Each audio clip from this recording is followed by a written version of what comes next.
হে বন্ধুরা, মলয় রান্নাঘরে তোমাকে সবাই স্বাগত জানাই।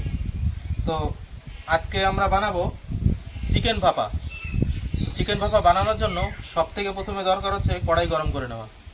তো চুলায় দিয়ে দিচ্ছি কড়াই, আর আমি দিয়ে দিচ্ছি 1 কেজি লবণের যে প্যাকেট,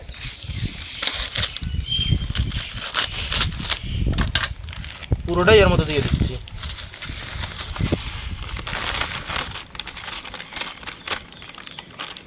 পুরোটা লবণ এরকম হাত দিয়ে যে সেট করে দিলাম। সেট করে ঢাকনি দিয়ে বন্ধ করে দিলাম। আর চুলায় এবার আগুন দিয়ে দিলাম, যাতে এই লবণগুলো ভালো মতো গরম হয়ে যায়।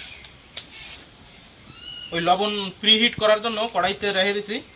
তো এবার বাকি কাজগুলো সব করে নিচ্ছি। তো চিকেন ভাপা বানানোর জন্য এই যে আমি নিয়ে নিছি আগে দিয়ে এই কাটা আধা কেজি লোকাল মুরগির মাংস,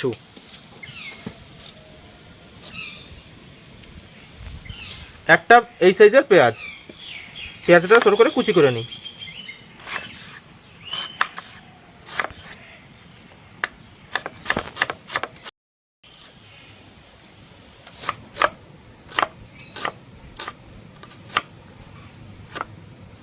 পেঁয়াজটা যত ভালো কুচি করা হবে ততই ভালো, কেন কি আজকে তো চুলায় মানে ডাইরেক্ট কড়াইতে রান্না হবে না, তো ভাপে হবে। তো তার জন্য সব একদম ভালো করে কুচি করে নিছি। নিয়ে নিচ্ছি একটা টমেটোর, এটারও একদম পাতলা পাতলা করে পিস করে নেব।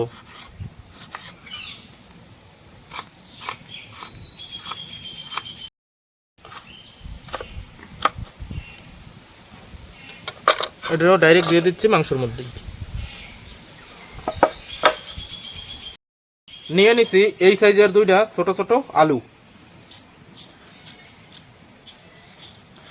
তোমরা যদি আলু না চাও না দিতেও পারো, স্কিপ করতে পারো এটা।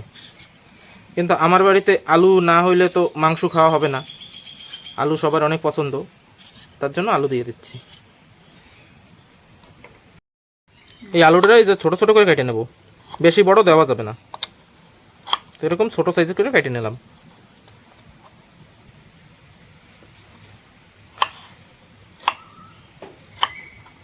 এই যে ছোট সাইজ করে কেটে নিছি। আর নিয়ে নিছি অল্প একটুখানি আদা, এটা প্রথমে একটু কুচায় নেব।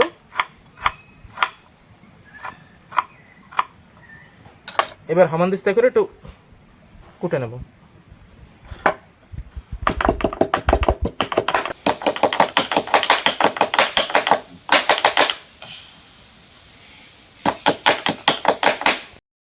এই যে কোটা হয়ে গেছে, এটুকু দিয়ে দিচ্ছি। আর দিয়ে দিচ্ছি এই সাইজের 5 টুকরা রসুন, এটাও কুটে নিচ্ছি।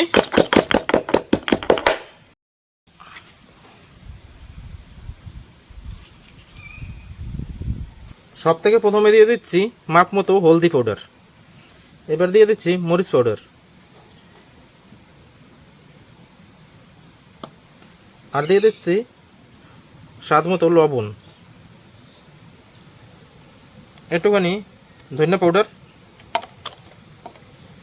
একটুখানি জিরা পাউডার। এবার দিয়ে দিচ্ছি সরষের তেল।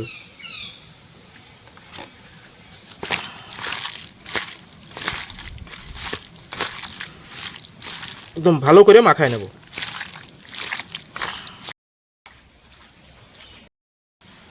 একদম এই যে সুন্দর করে দেখো মাখায় নিছি। এবার এই যে এই বাটিটা নিয়ে নিছি, স্টিলের বাটি, এই বাটিটাই ভরে নেব।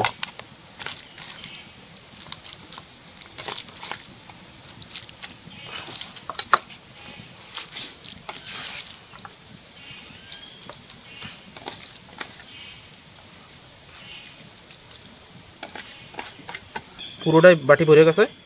এবার লাস্ট এর উপর দিয়ে দিচ্ছি অল্প একটু সরষের তেল।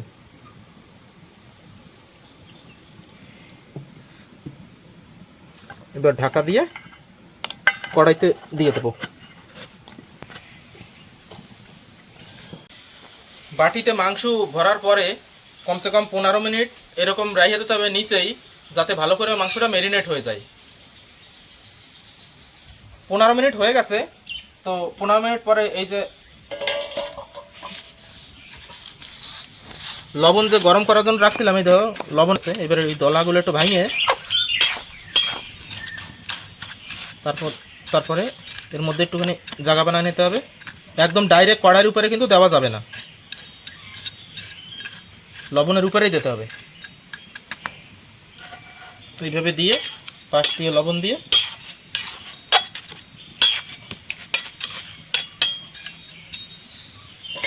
এবার ঢাকা দিয়ে দেবো। কড়াইতে সেট করে দেওয়ার পরে ভালো করে একদম ওই যে টাইট যে ঢাক্কান, সেই ঢাক্কান দিয়ে আটকাইতে হবে, কোনো জায়গায় যেন বেশি হাওয়া না লিক হইতে পারে। তারপরে কমসে কম 1 ঘন্টার জন্য রেখে দিতে হবে। তো 1 ঘন্টা পরে দেখা হচ্ছে। ফিরে আসলাম, 1 ঘন্টা হয়ে গেছে। এই লবণের মধ্যে দিয়ে রাখছি। তো দেখি এবার নামায় দেখি কিরম হয়েছে। এই দেখো বাটিতে একদম পুরো তেল বেরিয়া একদম পুরো কালো কালো হয়ে গেছে। এই দেখো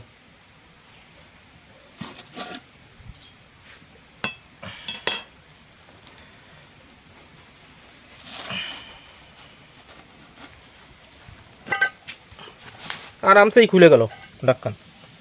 এই দেখো কি সুন্দর তেল বেরিয়ে কি সুন্দর হয়েছে।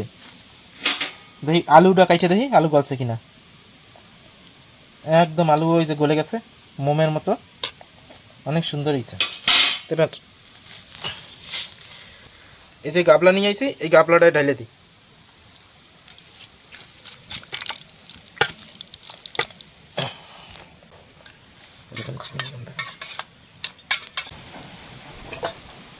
তো দেখো বন্ধুরা অনেক সুন্দর হয়েছে, একদম তেলে ভরে গেছে।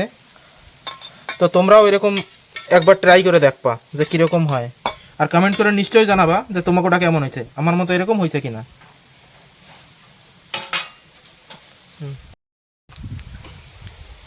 তো কেমন লাগলো আজকের ভিডিওটা জানাইতে বলবা না। আর তোমরাও যদি বাড়িতে বানাও তো তোমাকে ওটা কীরকম হয়েছে সেটাও পরে কমেন্ট করে জানাবা। আর আমার এরকম ভিডিও দেখতে আমার চ্যানেলটা সাবস্ক্রাইব করে বেল আইকন প্রেস করে দিও, যাতে আমার ভিডিও সবথেকে আগে পৌঁছে যায় তোমার কাছে। আর আমার ভিডিও সম্পূর্ণ দেখার জন্য অনেক অনেক ধন্যবাদ। Thank you for watching.